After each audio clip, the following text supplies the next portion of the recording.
Hi everyone, welcome to Sarah Talks, an initiative of Emerging Leaders Foundation Africa, where we harness the power of storytelling and open dialogue to immerse young people in policy conversations. My name is Njeri Mwathi and I'll be your host for this session. In our Excellence in Public Service series, we are talking to a host of policy development experts on what it takes to serve meaningfully and to excel in the public service space. And our guest today is Dr. Loice Wafula. Welcome, Dr. Dr. Loice Wafula is the Chief Human Resource Business Partner at the African Development Bank Group. She has over 20 years experience in corporate strategy development, annual planning, and policy development. She also serves as a board member of Emerging Leaders Foundation Africa and is a leadership development expert in her own right. We are honored to have you, Dr. Karibu. Thank you so much. Yes. So we want to know, what does it take to get to where you are? What does it take to get to Human Resource Business Partner at a regional level at the African Development Bank? Take us through your career journey and how it is you found yourself working in the public sector space. All right. Thank you so much, Jerry, for that question. I think it's important that I clarify, I'm not yet doctor. Okay. I defend my thesis in a few days, so I will be. Once I'm given the power to be doctor, I'll be doctor, so just call me Loice. Awesome. In terms of what it takes, or just to share my career, I, of course, did my bachelor's degree at the University of Nairobi and specialized in sociology and economics. And I started working in the banking sector, I think 3 days after my last paper. So I did, that was just after the bomb blast in 1998. So 2000, when the banking sector, cooperative bank was starting to stabilize. That's why, because I finished university in 2000. So I started my job at Coop Bank as a clerk. And then I did 1 year at Coop Bank, then I went to Standard Chartered as a graduate clerk, again, just doing the back office.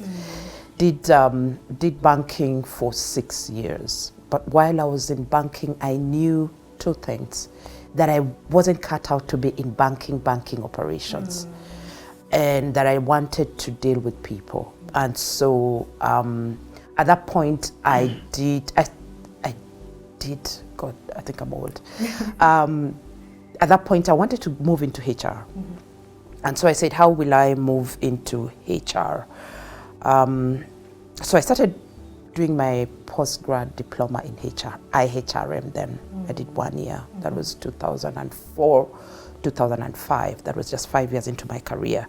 Did my higher diploma in HR and started applying for jobs because then my career had grown. I was at NIC Bank at that point in time. But I needed to take, I think one of the things when you're deciding on your career as a young person is sometimes you need to take a step back, because I had been in the banking sector for 6 years now. I was at assistant manager level, but I knew I wanted to get into HR, and therefore I needed to take a step back because I hadn't worked in HR. But then I had the theory because I'd done the diploma. So the person who trusted me to give me a job, I did a lot of interviews, was a gentleman called Kuria Mushiri, was a partner at PricewaterhouseCoopers. And so he liked my attitude, he liked my energy, and said, I'll give you a chance. So my first HR job was actually at PricewaterhouseCoopers as HR administrator within the Kenyan, the human capital for Kenya. And so I worked at PwC, that environment.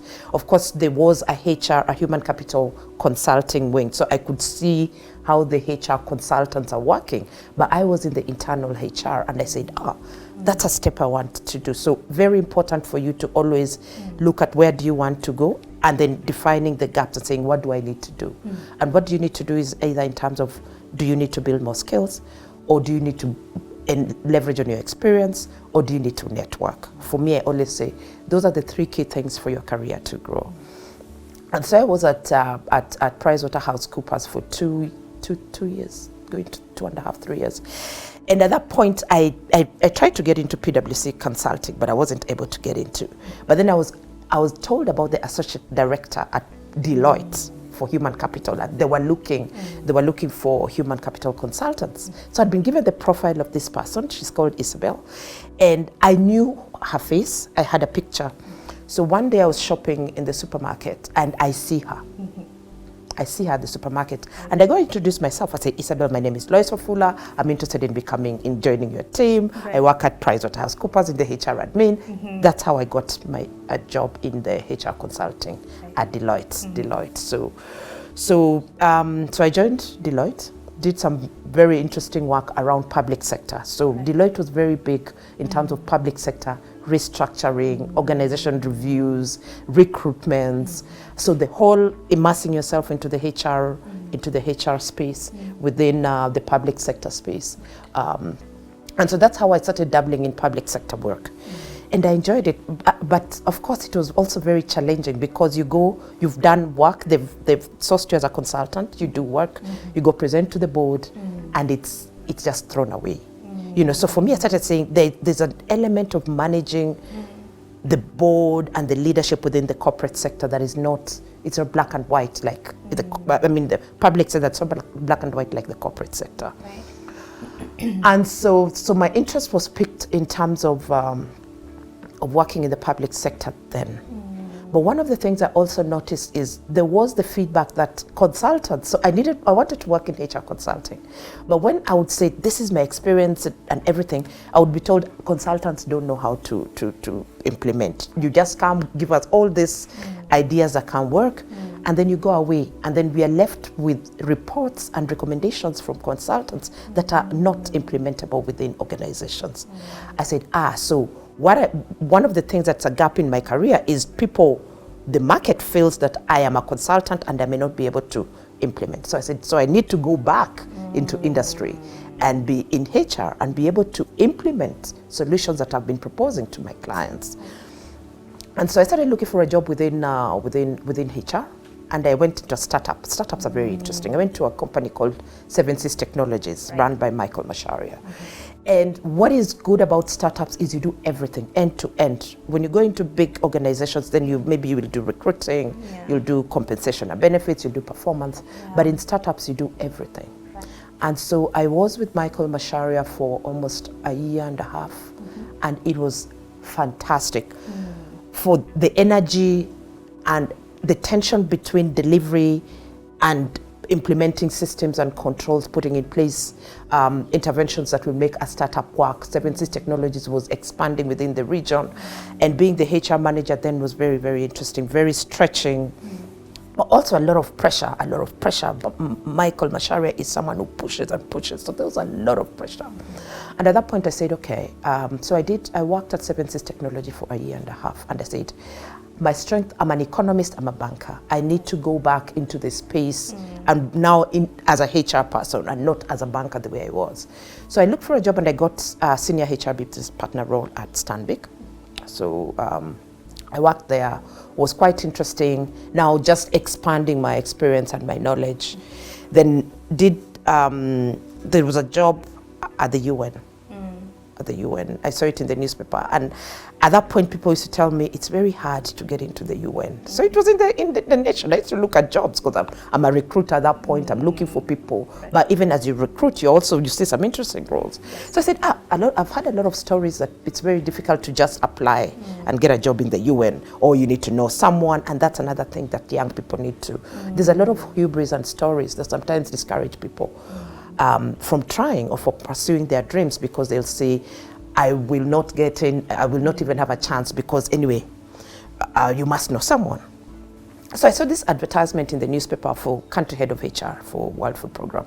I said, I know no one in the UN. I have my experience, I have my papers. At that point, I finished my MBA. So I have done my bachelor's, I've done my higher national diploma, I've finished my MBA, and I applied, I got it.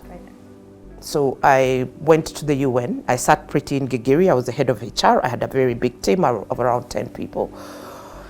Driving HR, that was my passion. That's what I had always wanted. Working with the refugees, going to Kakuma, going to all these refugee camps. I really felt that was the place I could contribute.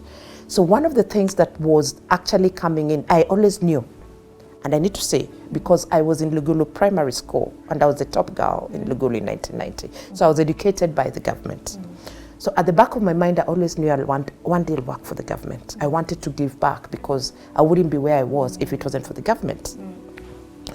Of course, then it was under Moi, and he used to do the quota system. I came to Kenya High and everything. And so as I went to the UN, when you see the refugees and you see their suffering, you know, you say, who can really create impact? Who can really define policies that, first of all, would create better leadership within Africa?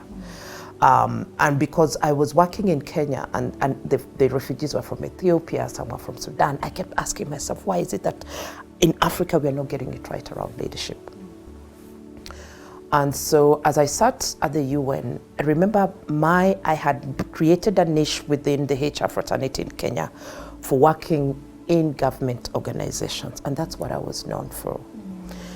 So as I was sitting there, this lady, she's Zambian from PricewaterhouseCoopers, calls me, my previous employer, but now in the HR consulting. They say, Central Bank is looking for this role. Would you be interested? So they send me the profile. At that point, Central Bank, under the current Treasury CS, was going through a number of readjustments, and you know, they were looking to bring in people who could support them in terms of, you know, maybe improving the people processes, you know. And so that's how I got to understand that there was an opening at CBK for an assistant director and head of what we call organization development. At that point, I was doing my second master's degree at USIU, and so it is important that the youth continue learning, because learning never ends. Right. And at that point, coincidentally, the MSc that I was pursuing was on change and driving change within organizations. And PwC said, Central Bank is going through change, they're looking for this person, the kind of person, and this, if you're interested, apply. So I applied, and I got the job. So I joined Central Bank at assistant director level and head of organization development. I'm 37 years old. That time for me, I think I'm old, but I'm getting into an environment that is government, that has, in government it's significantly older people because of tenure. They stay a long time. And so I get into CBK and I have assumptions. I have assumptions that get deconstructed. My first assumption is that I need to go there and deliver on the task or the thing that I've been hired to do. But in government and in government spaces, things are they're not always black and white. You understand? And so I go there with a lot of energy because this is who I am, I want to deliver, and approvals take a long time. You have to negotiate with so many people, you have to speak to so many teams. And then what was interesting is I was hired by Professor Njuguna Ndungu's team when he was governor and the board. They're the ones who they brought in a team of assistant directors, we were 3 plus a director of HR. So we were 4 new hires from outside. And it was because we had different competencies and they were trying to do different things. So there was talent, there was performance, there was OD, and then there was, of course, our director to come in and support Central Bank. I think one of the lessons I learned is that external people within government, 100% external people cannot drive change within government. They will be resisted. And they will be resisted for a number of issues. So we were hired, and then the term of the governor ended and the term of the board ended. So that's issues of corporate governance. And so we get a new board chair with a different vision for the central bank, and we get a new governor. Dr. Njoroge comes in. And his vision is different, but you've been hired, you've been brought in under a different vision, under different, objectives. And so there's a lot of tension. Can we deliver? A lot of internal issues that came up. And for me, I was struggling a lot because I knew who I am as a person, and it's very important to know who you are. I knew who I am. I knew my competencies and my skills. I knew what I could deliver, which I was not able to deliver at CBK. And so then the new governor then transfers me from HR, which is my core competence, and takes me to strategy. And what was interesting is my MBA was in strategy, so I didn't panic. My MBA was in strategy. I'd held different roles, senior roles. I'd worked with multifunctional teams within my different spaces as a consultant. So I knew I would be able to fit and to adapt. but it wasn't what I had joined CBK for. But, you know, what I liked about my experience within central bank and within strategy is it really got me out of my comfort zone. And it really helped leverage the skills and the competencies that I had. And I was able to learn, you know, strategy was doing everything at the central bank. It was doing of course, the strategic planning, the monitoring, the evaluating of how the bank was doing. So I was able to immerse myself in that. It was doing strategic projects. It was supporting the bank to do the strategic project. I was able to immerse myself in that. It was also doing a form of change that was different from the change that was driven by HR. So I was able to learn. But at that point, I kept asking myself, what is it about the public sector that makes people successful or not successful? Right. And if you recall, I don't know, you guys are young, but if you recall that when the public sector reforms in Kenya were at a very high level, Moi put together what we call the Dream Team. He brought in people from the corporate sector and the multilateral development organizations and appointed them. Minister of Finance, Minister of Planning, you know, all the critical ministries were given to this Dream Team. You know, the Richard Leakeys, the Naikonis. If you read Kenyan history, especially the public sector history, you'll find that there was a Dream Team. And for me, I started getting, because then I was in the public sector inside. And I kept feeling like I'm not delivering. And so I asked myself, what is it about Loice that is failing within this space? Right. And so I started reading a lot about the public sector reforms within Africa. And at that point, I decided I'm going to put together my concept note for my PhD. And so I'm doing I've actually just finished. I'm waiting to defend my PhD in public sector leadership. Yeah. And I said, as I struggle within the CBK space, I don't want somebody else to struggle. I need to learn from my lessons, and I need to be able to write so that if Jerry ever goes to CBK, or if Peter or John ever go to a context that's in government and they've not been in government, they can read preemptively my experience, and then they mitigate some of the risks and complexities that are within government. And so I had 3 hypotheses. I said, perhaps it's my style. It's who I am. You know, when your career has grown in the PwCs and the Deloittes, you drive results. You want results. You're like, it's black and white. And so that was my first hypothesis. I said, perhaps that kind of leadership cannot work within the public sector. It needs to be different because people have egos, people need to be massaged, people need, you know, so I said perhaps that it's my style. But then I also realized, because at that point CBK was celebrating the 50 years and we went through a lot of projects, the celebrations, I also realized that there's an aspect of politics and power, you know, what we call the political astuteness that anybody who works in the government sector needs to have.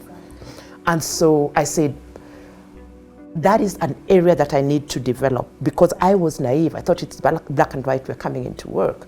But the government is not black and white. And most corporations even are not black and white, but they're not as gray as government institutions.